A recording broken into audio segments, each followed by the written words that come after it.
জীবনে চলার পথে আমরা যখন অন্ধকারের মুখোমুখি হই তখনই আলোর প্রদীপ হয়ে সামনে এসে দাঁড়ায় শিক্ষা, শিল্প, সংস্কৃতি। সেই শিক্ষা, শিল্প, সংস্কৃতি নিয়ে জিটিভির নতুন আয়োজন আলোঘর প্রকাশনা নিবেদিত শিক্ষা, সংস্কৃতি অনির্বাণ। আপনারা যে যেখানে বসে আমাদের এই আয়োজন দেখছেন সবাইকে শুভেচ্ছা জানাচ্ছি আমি ইকবাল খন্দকার, আর আমন্ত্রণ জানাচ্ছি আগামী কিছুটা সময় আমাদের সঙ্গে থাকবার জন্য। দর্শক, এই অনুষ্ঠানে আমরা আমন্ত্রণ জানাবো আমাদের গুণীজনদের, তাদের সঙ্গে কথা বলবো। আজকের এই প্রথম আয়োজনে যিনি উপস্থিত আছেন তিনি আহসান হাবিব, লেখক, কার্টুনিস্ট। ভাইয়া কেমন আছেন? ভালো আছে ভাইয়া, একটু শুরু করব শৈশব থেকে। আপনাকে যারা, অর্থাৎ এই প্রজন্মটা হয়তো লেখক জীবনটা থেকেই জানে, কিন্তু তারা জানতে চায় আপনার শৈশবটা, কৈশোরটা একটু শুনবো। আমার শৈশবটা আসলে ভালোই ছিল আমি বলবো আর কি, কারণ আমাদের সময় তো আর এই সমস্ত টিভি টিভি রেডিও ছিল, টিভি কিংবা এই যে বিভিন্ন গ্যাজেট এগুলি ছিল না। নির্ভেজাল একটা শৈশব ছিল। আমার বাবার ছিল বদলির চাকরি, বাবা পুলিশ অফিসার ছিলেন, বিভিন্ন জায়গায় ঘুরে বেড়াতেন চাকরির সূত্রে। আমরাও সঙ্গে সঙ্গে সঙ্গে ঘুরে বেড়াতাম।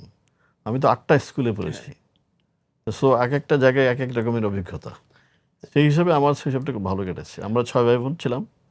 তারপর আমি ভাইদের কাছে আমি যেহেতু ছোট, আমার ছোট একটা বোন আছে, ভাইদের কাছে গল্প শুনতাম, তারা গল্প বলতো। এই যে গল্প শুনতে শুনতে বেড়ে ওঠা আর কি। আরেকটা বিষয় যেটা হয়তো পাঠক বা দর্শক জানেন না, যে নাম বদলানো, আপনার অনেকগুলো নাম। শাহিন নামটা তো ডাকনাম হিসেবে আছেই, আরেকটা নাম ছিল কুদরতে খুদা, আরেকটা নাম ছিল মাসুদ আহমেদ। এই যে এতগুলো নাম, সেটা কি সবার ছোট বলেই যে যেভাবে পেরেছে নাম ভাইদের দিয়েছে? মধ্যে ছোট ছিলাম, আমাকে নিয়ে আমার নাম নিয়ে নানা রকম এক্সপেরিমেন্ট হয়েছে আর কি। হ্যাঁ, প্রথমে মাসুদ আহমেদ, হ্যাঁ, পরে ওইটা পছন্দ হলো না, পরে আমাদের দেশের সেরা বিজ্ঞানী কুদ্দত খুদার নামে। পরে আমার অ্যাক্টিভিটিসে খুব বিজ্ঞানের কিছু পাওয়া গেল না, আচ্ছা, সেই কারণে ওই নামটাও বাদ। তারপরে যে আমাদের কবি আহসান হাবীব, আমার বাবা আবার খুব বিখ্যাত লোকজনের ভক্ত ছিলেন, ওনার নামে আমার নামটা হইলো আর কি। পরে আবার আমার বড় ভাইয়ের একটা বন্ধু ছিল আহসান হাবীব, সে খুবই মেধাবী। দুইটা মিলে আমার নামটা পার্মানেন্ট হয়ে গেল আর কি, আহসান হাবীব। জি। আমি একজনের সঙ্গে কথা বলছিলাম, তখন আহসান হাবিব নামটা যখন আসলো, তিনি একটু এই লাইনের, একটু ভিন্ন লাইনের মানুষ। তখন বললো যে কোন আহসান হাবিব, কবি আহসান হাবিব নাকি উন্মাদ আহসান হাবিব? আচ্ছা। এখন আপনি শুনলে হয়তো বলবেন যে উন্মাদ বলেছে, কিন্তু একটা প্রতিষ্ঠান বা একটা কাগজ অথবা একটা যে সংখ্যা যদি আমরা বলি বা একটা ম্যাগাজিন যদি বলি, এই নামটা কতটা প্রতিষ্ঠিত হলে দুইটাকে মানুষ সমার্থক করে ফেলেছে। শৈশব থেকে একেবারে উন্মাদে আসা যাবে না, মধ্যে আর একটু জায়গা আছে। একটু শুনবো যে ওই সময়টা লেখালেখি কিভাবে শুরু হয় আপনার? আসলে আমি শুরুতে কিন্তু আমি যখন একটু বড় হলাম আর কি, তখন আমার আঁকা আঁকির একটা ঝোঁক ছিল। আমাদের বাসায় কিন্তু বেশ আঁকা আঁকির একটা প্রবণতা ছিল আর কি। আমার বাবা প্রায়ই করতেন কি, ওই পাড়ার ছেলেদেরকে এবং ইভেন আমরাও সবাই মিলে ছবি আঁকার প্রতিযোগিতা কিংবা গল্প লেখার প্রতিযোগিতা, এগুলি আমাদের বাসায় ছিল, কিংবা আমাদের বন্ধু বান্ধবরাও এটাতে জয়েন করতো। সেই ছবি আঁকা হইলে আবার সেই ছবির প্রদর্শনী হইতো, হ্যাঁ, কিংবা একটা ভালো গল্প লিখলে বাবা আমাদেরকে পুরস্কার দিতেন। এইভাবেই আমরা বড় হয়েছি আর কি, যে কারণে লেখালেখির ব্যাপারটা কিংবা আঁকাআঁকির ব্যাপারটা আমাদের ভিতরে চলে আসছে। তারপরে আমি প্রফেশনালি বলবো, কারণ প্রথম আঁকা শুরু করি ডেইলি অবজারভারে। ওখানে বাচ্চাদের একটা পাতা ছিল, আঙ্কেল কিমস পেজ বোধ হয়, এরকম একটা পেজ। ওইখানে আমি কমিক্স আঁকতাম, ছোট ছোট কার্টুন স্ট্রিপের মতো আর কি। ওটা দিয়ে শুরু আর কি। দৈনিক পত্রিকার সঙ্গে যে ম্যাগাজিনগুলো ছিল সেগুলো কিন্তু বন্ধ হয়ে গেছে, সবগুলোই বন্ধ হয়ে গেছে এক কথায় যদি বলি। কারণ সময়টা মনে হয় কেমন একটু চেঞ্জ হয়ে গেছে, কিন্তু উন্মাদা আছে। এটা কেন আছে, কিভাবে আছে বলে আপনি মনে করেন? এটা আমি যেটা মনে করি, আসলে ওই ফান্ড সাপ্লিমেন্টগুলি সব বন্ধ হয়ে গেছে, কিন্তু একটা ভালো প্র্যাকটিস কিন্তু হয়েছে। মানে রম্য যারা লিখে তাদের একটা প্র্যাকটিসের জায়গা ছিল ওইটা, প্লাস যারা কার্টুন রাখতো তাদেরও একটা প্র্যাকটিসের জায়গা ছিল। ওই ওই সুযোগটা কিন্তু এই ফান্ড সাপ্লিমেন্টগুলি দিয়ে গেছে, কাজে এটা একটা পজিটিভ সাইন আর কি। আর আমি যেটা ফিল করি, আমি নিজে যেহেতু কার্টুন আঁকি, কমিক্স আঁকি, আর আমি উন্মাদের সম্পাদক, আমি ব্যাপারটা বুঝি। কিন্তু ফান্ড সাপ্লিমেন্টের যারা এডিটর ছিল তারা কিন্তু নিজেরা আর্টিস্ট ছিল না, যে জন্য তাদেরকে এই প্রবলেমটা ফেস করতে হয়েছে। তারা সবসময় হয়তো কার্টুন পাইতো না, কিংবা সেই সময় অত কার্টুনিস্ট তৈরিও হয় নাই। সব মিলিয়ে একটা ক্রাইসিস ছিল আর কি। যারা কার্টুন আঁকেন কিংবা একটু রোমো লেখালেখি করেন, তাদের মধ্যে একটা বিষয় খেয়াল করি যে লেখালেখির শুরুর দিকে হয়তো রম্য চলতে পারে, কমিক্স চলতে পারে, তারপর একটু ভারীর দিকে যাও, নয়তো বয়সের সঙ্গে সামঞ্জস্যপূর্ণ হয় না। কিন্তু আপনার মাথার চুলগুলো পেকে গেছে এই কাজটা করতে করতে, কিন্তু তাতে আমি তো দেখছি না যে সামাজিক মর্যাদা অথবা কেউ বলছে এরকম যে না বয়সের সঙ্গে যায় না। কিন্তু এই যে মেন্টালিটিটা, সেই মেন্টালিটি হয়তো আমাদের অনেককেই রম্য লেখক হতে দেয় না। না, এটা ঠিকই না। যেমন ধরুন ওই যে আমার মানে ভারতের একজন লেখক আছেন তারাপদ রায়, খুবই সুন্দর লেখেন আর কি, আমার খুব ভালো লাগে তার লেখা। তো ওনার একটা ইন্টারভিউ পড়ছিলাম, উনি যখন রম্য লিখতেন তখন অন্য বড় লেখকরা যারা ছিলেন তারা বলতেন, হ্যাঁ তুমি রম্য লিখছো, লিখো লিখো, লিখতে লিখতেই বড় লেখক হয়ে যাবে। আচ্ছা মানে রম্যটা একটা প্র্যাকটিসের ব্যাপার আর কি। আচ্ছা ভাইয়া, ওই সময়টা আপনারা তিন ভাই, কারণ এমন না যে তিন ভাই একই ধারায় হেঁটেছেন, তিন ভাই লেখালেখির তিনটা ধারা বেছে নিয়েছেন। ওই সময় কি কি কথাবার্তা হতো আপনাদের মধ্যে, যে হয় না যে কোনো প্রকার আদৌ পরিকল্পনা ছিল কিনা, যে হয় না যে আমি এই ধারাটা বেছে নিতে চাই বা এটা আমি পছন্দ করি, নাকি একেবারে পরিকল্পনাবিহীন একটা না, গন্তব্যে এটা রওনা একেবারে হওয়া? অ্যাকচুয়ালি এটা একেবারেই পরিকল্পনাবিহীন। আমার বাবার শখ ছিল, বাবা লিখতেন। আমার বাবার একটা মাত্র বই বের হয়েছিল বহু আগে, বাবা লিখতেন। বাবার শখ ছিল যে তার ফ্যামিলির কেউ একজন লেখক হবে। হুম এবং এই প্ল্যান করে উনি তার বড় মেয়েকে, আমার আপাকে, তাকে উনি ঢাকা ইউনিভার্সিটি বাংলাতে ভর্তি করিয়েছিলেন। উনি ওই জায়গাটাতেই ফোর্স করছেন যে না তোমাকে বাংলায় পড়তে হবে, তোমাকে লেখক হতে হবে। আর কারো আমাদের ভাইদের ব্যাপারে তার কোনো আগ্রহ ছিল না, যে যেটা পড়ো পড়ো। হুম কিন্তু আশ্চর্য ব্যাপার হইতেছে, আমার বড় বোন কিন্তু জীবনে লেখালেখি করে নাই। যদিও কিছুদিন আগে একটা বই লিখেছে, সে রিটায়ার করার পরে সে একটা বই লিখেছে, কিন্তু অন্য সময় সে কখনোই লেখালেখি করে নাই। কাজে পরিকল্পনাহীনভাবেই হুম আমরা তিন ভাই হয়তো লেখক হয়ে গেছি। না, আমরা দেখেছি, খেয়াল করেছি যে আমাদের এই অনুষ্ঠানের পৃষ্ঠপোষক যে প্রতিষ্ঠানটি আলোঘর প্রকাশনা, সেখান থেকে আপনার বেশ কিছু বই এসেছে, কিন্তু কমিক্সের বই মাত্র একটা। হ্যাঁ হ্যাঁ হ্যাঁ। নানা রকম বই, যেমন আমার সামনেও কিছু বই আছে, অবিনাশী গান। অবিনাশী গান নিশ্চয়ই আপনার অন্য 10টা বইয়ের মতো না। না না, অবশ্যই না। একটু যদি শুনি এই বইটা সম্পর্কে। অবিনাশী গানটা আসলে বড়ই মুক্তিযুদ্ধের উপর বই আর কি। আমার ধারণা, আমার খুবই প্রিয় বই এটা। অবিনাশী গান, আমি তো মুক্তিযুদ্ধের সময় আমি কত ক্লাস 6-এ পড়তাম। আমার বাবা মুক্তিযুদ্ধের শহীদ। ন্যাচারালি আমি তো মুক্তিযুদ্ধ দেখেছি, খুব কাছ থেকেই দেখেছি। আমাদেরকে খুব টাফ টাইম গিয়েছে। সেই প্রেক্ষাপটেই মানে যে আমার দেখার ভঙ্গি থেকেই বইটা লেখা আর কি। বইটা লিখে আমি অনেক আনন্দ পেয়েছি। আমার ভালো লাগার একটা বই আর কি। আর কমিক্স আসলে এখন এটা খুব পজিটিভ। একটা সময় ছিল যে আমরা কমিক্স নিয়ে বাংলা একাডেমিতে ঢুকতে পারতাম না। মানে বাংলা একাডেমির একটা ধারণা ছিল যে কমিক্স আর বই তো এক জিনিস না। হুম হুম কিন্তু এখন কিন্তু বাংলা একাডেমির এই ধারণাটা বদলেছে, মেলার ধারণাটা। এখন কিন্তু অনেক পাবলিশার কমিক্স বের করতেছে সেটা পাঠকের চাহিদার কারণে। পাঠকের চাহিদার কারণেই অনেকেই বের করে। কমিক্সের কিছু প্রতিষ্ঠানও তৈরি হয়ে গেছে, ঢাকা কমিক্স, কার্টুন পিপল, এরকম অনেকগুলি প্রতিষ্ঠান তৈরি হয়েছে যারা শুধু কমিক্সই করে। তো সেই সূত্রে আলোঘরও এখন কমিক্স করতেছে। তো আমি যেহেতু তাদের ঘরানারই লোক, হ্যাঁ, সো আমার কমিক্সটা দিয়ে হয়তো বা তারা শুরু করলো ওকে। কথা বলছিলাম আপনার লেখালেখি প্রসঙ্গে। একটু ভিন্ন প্রসঙ্গ বলতে আমরা বইমেলা কেন্দ্রিক বইয়ের পাঠক হয়ে গেছি, লেখক হয়ে গেছি। এমনকি আমাদের যাবতীয় আয়োজন এখন বইমেলা, যেটা ফেব্রুয়ারিতে হয়, সেই কেন্দ্রিক। কিন্তু আমাদের যারা পৃষ্ঠপোষক, আলোঘর প্রকাশনা, তারা স্কুলগুলোতে বইমেলা করে। আপনি সেটা কতটা জানেন? আমি এটা ভালোই জানি, কারণ আমি আলোঘরের কাছাকাছি থাকি। তাদের একটা বড় লাইব্রেরি আছে, এটা খুবই ইন্টারেস্টিং। আমার যেটা মনে হয়, আমরা ছোটোবেলায়, আমি একটু এই প্রসঙ্গে যাই, ছোটোবেলায় যখন আমাদের বিভিন্ন পাড়ায় কিন্তু লাইব্রেরি ছিল, এবং প্রাইভেট পর্যায়ে লাইব্রেরি ছিল। যেদিন হয়তো বৃষ্টি হলো, খেলতে পারতেছি না, সেদিন আমরা লাইব্রেরিতে চলে যেতাম, লাইব্রেরি থেকে বই পড়তাম। কিন্তু এখন কিন্তু ব্যাপারটা ওইরকম না। কিন্তু আমরা লাকি, আমি বলবো আমি ভাগ্যবান, কারণ আমি পল্লবীতে থাকি। পল্লবীতে আলোঘরের একটা বিশাল লাইব্রেরি আছে, এটা খুব ইন্টারেস্টিং। আবার আমি একদিন গিয়ে খুব আশ্চর্য হলাম যে এদিকে প্রচুর ছেলেপেলে বসে বসে বই পড়তেছে, এটা খুবই ইন্টারেস্টিং। কারণ সেদিক থেকে আমি জানি যে আলোঘর আসলে অনেক কার্যক্রম আছে তাদের। তারা ওই স্কুল পর্যায়ে প্রচুর মেলা করে, শুধু যে 21-এর মেলা তা না, এখানে তো থাকেই তারা। স্কুল পর্যায়ে তারা প্রচুর মেলা করে, এবং সেখান থেকে একটা বিশাল একটা সেল তাদের আসে। এটা খুবই পজিটিভ আর কি, যেটা আমাদের আরও বেশি বেশি হওয়া উচিত। আমরা প্রায় বলি যে শুধু 21-এর মেলা দিয়ে হবে না, আরও মেলা করতে হবে। কিন্তু ওই কার্যক্রমটা আলোঘর চালিয়ে যাচ্ছে এককভাবেই। এটা ধন্যবাদ দেওয়ার মতো একটা ব্যাপার। নিঃসন্দেহে নিঃসন্দেহে। আর সবচেয়ে বড় বিষয় হচ্ছে যে যাদের হাতে আমাদের আগামী প্রজন্ম, শিশু কিশোর, তাদের জন্য একটা বড় আয়োজন তাদের থাকে প্রকাশনার ক্ষেত্রে। আর আপনার ধন্যবাদ পেতে হবে আমাদের পক্ষ থেকে যে কারণে, সেটা হচ্ছে আপনার অধিকাংশ বই কিশোর পাঠকদের জন্য, শিশু পাঠকদের জন্য। তারা যদি আজ পাঠক হয়, ভবিষ্যতে তারা কিন্তু থাকবে অথবা মনে রাখবে, একজন আহসান হাবিবকে মনে রাখবে বা অন্য 10 জন লেখককে মনে রাখবে। এই যে কিশোরদের মন বোঝার ব্যাপারটা, সেটা কার্টুন আঁকার দিক থেকে কতটা এসেছে, আপনার গবেষণার জায়গা থেকে কতটা এসেছে, অথবা আপনার পারিবারিক শিক্ষার জায়গাটা থেকে কতটা এসেছে, কিশোরদের মন বোঝার ব্যাপারটা? আসলে মজার ব্যাপার হচ্ছে কি, আম, আমার যে অফিস, আমার যে উন্মাদের অফিস, সেটা খুব নর্মাল একটা অফিস না, একটু অ্যাবনর্মাল অফিস। যারা গিয়েছে তারা টের পেয়েছে। আমার মজার ব্যাপার হচ্ছে সবসময় এখানে ইয়াংরাই আসে, একেবারে বাচ্চা ছেলেপেলে আসে। আমার স্ত্রীর ধারণা এই কারণে আমার ম্যাচুরিটি আসে নাই। আচ্ছা। আমি সবসময় বাচ্চাদের সাথে মিশি, হ্যাঁ। কাজেই ন্যাচারালি তাদের মেন্টালিটিটা আমি বুঝতে পারি, তারা অ্যাকচুয়ালি তাদের পালসটা আমি বুঝতে পারি, মানে তারা কি ভাবে, কীরকম ভাবে। এখনও বাচ্চারা আসে, অনেক সময় গার্জেনরা তাদের বাচ্চাদের নিয়ে আসে যে তাদের বাচ্চা কার্টুন আঁকা শিখতে চায়। এখানে আরেকটা প্রসঙ্গ আমি বলতে পারি, এটা খুবই ইন্টারেস্টিং। আমরা যখন ছোট ছিলাম, স্কুলে পড়তাম, তখন কিন্তু আমরা ছবি আঁকার ক্লাসে আমরা আঁকতাম, কি বলে, আম আঁকতাম, পেঁপে আঁকতাম, কলা আঁকতাম, এর বাইরে কিন্তু যেতাম না।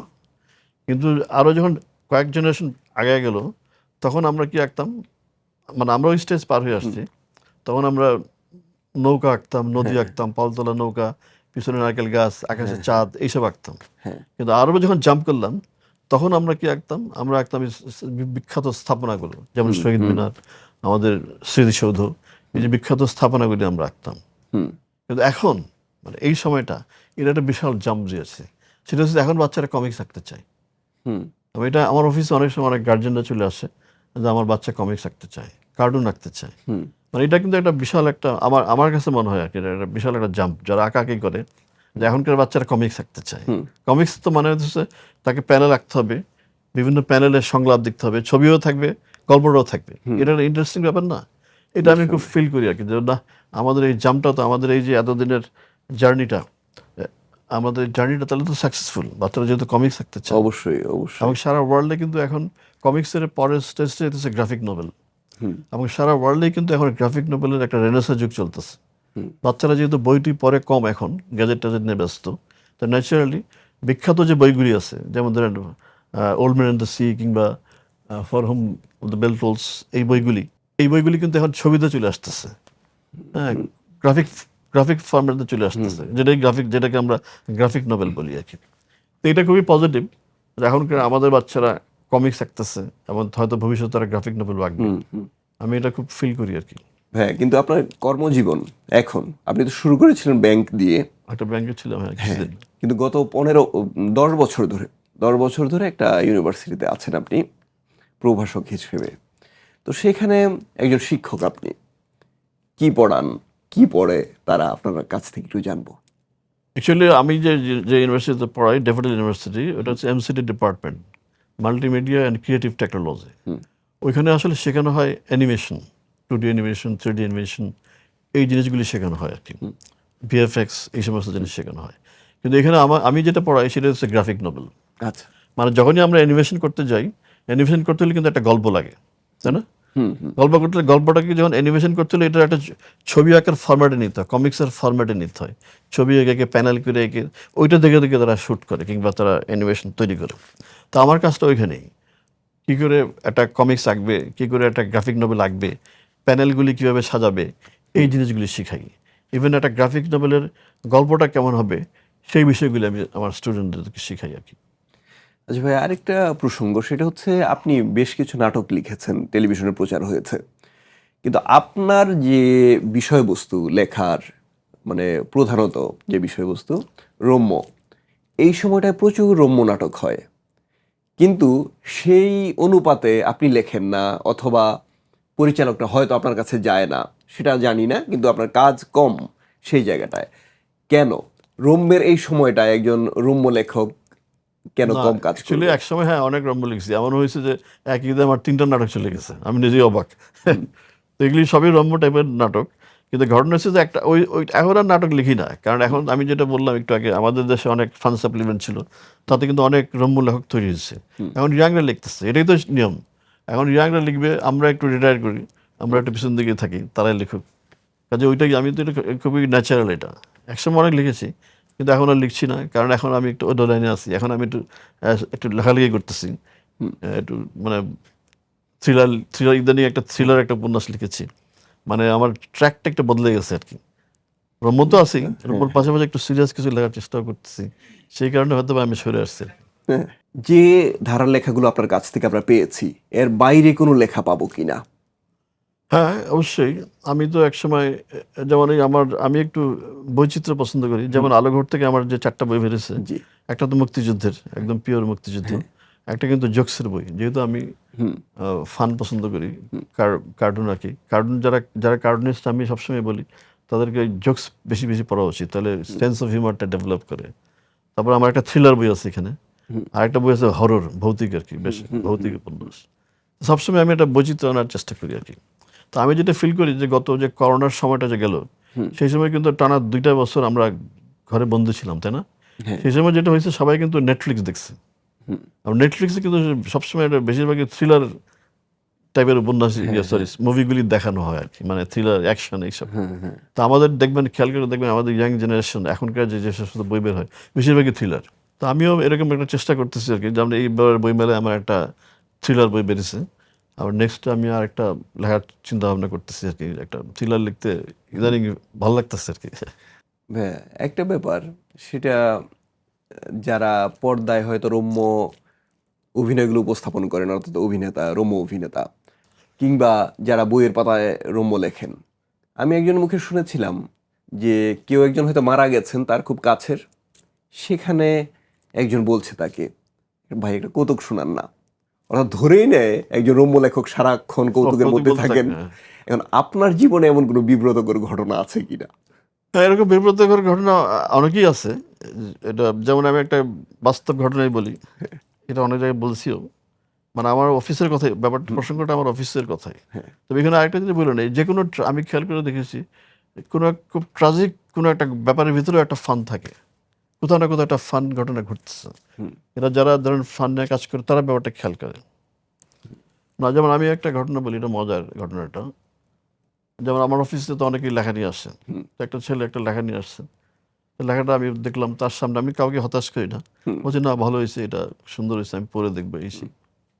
তো লেকচারটা চলে গেল, আর লেখাটা আসলে সুবিধার হয় নাই। তো আমি ন্যাচারালি লেখাটা ওই ডাস্টবিনে রেখে দিয়েছি আর কি, এটা বাদ। কিন্তু পরের দিনই ছেলে আবার এসে হাজির, কিন্তু আমার খেয়াল নাই যে লেখাটা এখানে পড়ে আছে। তো ওই ছেলে ন্যাচারালি আমাকে, কিন্তু স্যার আমার লেখা ডাস্টবিনে। তো আমি এটা প্রস্তুত না, এটা খুবই একটা একজন লেখকের জন্য তো এটা, আমি নিজেও তো একজন লেখক। তখন আমি তাকে বলছি, না দেখো, এটা উন্মাদ অফিস তো, সব কিছু উল্টা, আমরা সিলেক্টেড লেখাগুলি এখানে রাখি। তখন সে একটু গিয়ার আপ হয়েছে আর কি। তো এদিকে আমার আরেকজন ছেলে ছিল আমার সঙ্গে কাজ করতো, অনিক খান, সে খুব ভালো ছড়াকার। সে আবার পাশের রুমে ছিল, সে আমার পালস বোঝে, উন্মাদ অফিসের পালস বোঝে। সে তখন সঙ্গে সঙ্গে ছুটে আসলো, ছুটে আসে ওই ডাস্টবিন থেকে ওই লেখাটা বের করে বললো, তাহলে কি এটা কম্পোজে দিয়ে দেবো? আমি হ্যাঁ দিয়ে দেবো।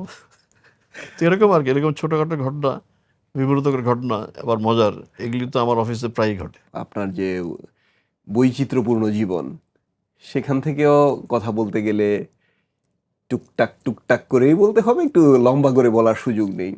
আমরাও শেষ পর্যায়ে চলে এসেছি, তবু যদি আপনার দিক থেকে কিছু বলতে চান, সেটা পাঠকের উদ্দেশ্যে হতে পারে, অথবা নতুন যারা লিখছে তাদের উদ্দেশ্যে হতে পারে। না, আমি অ্যাকচুয়ালি আশাবাদী, আমাদের তরুণরা কিন্তু যারা লেখালেখি করছে তারা বেশ ভালো লিখতেছে, এবং তাদের চিন্তাভাবনাগুলি নতুন আর কি, মানে একদম ডিফারেন্ট অ্যাঙ্গেল থেকে তারা লিখতেছে, এটা কিন্তু একটা পজিটিভ।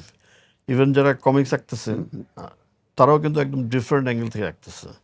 এবং এখন যেহেতু এআই চলে আসছে, তার মানে এই না যে এআই নিয়ে তারা আঁকতেছে, সেটা কিন্তু তারা নিচ্ছে না, তারা নিজের মৌলিক ব্যাপারটাই তারা ধরে রাখতেছে। এটা ইন্টারেস্টিং। যেমন আমি যখন আমার মাঝখানে আমি এআই, আমাদের উন্মোদের একটা ফিচারকে, যেটা তো ফানি ফিচার, আমি এআইকে ট্রাই করছি যে ঠিক আছে তুমি এটা সংলাপগুলো দাও, দেখি পারো কিনা। কিন্তু সে কিন্তু ফেল করছে। সেন্স অফ হিউমার এআই আর এখন আসে নাই, তাই না? কাজে এই জিনিসগুলি তো এআই দিয়ে হবে না, মৌলিক ব্যাপারটা। তো আমি আশাবাদী, আমাদের যারা ইয়াং লেখক, যারা ইয়াং আর্টিস্ট, তারা কিন্তু নিজেরা মৌলিক কাজই করতেছে, এবং এটা খুবই পজিটিভ আর কি। ভাই, অনেক অনেক ধন্যবাদ আমাদের অনুষ্ঠানে আসবার জন্য।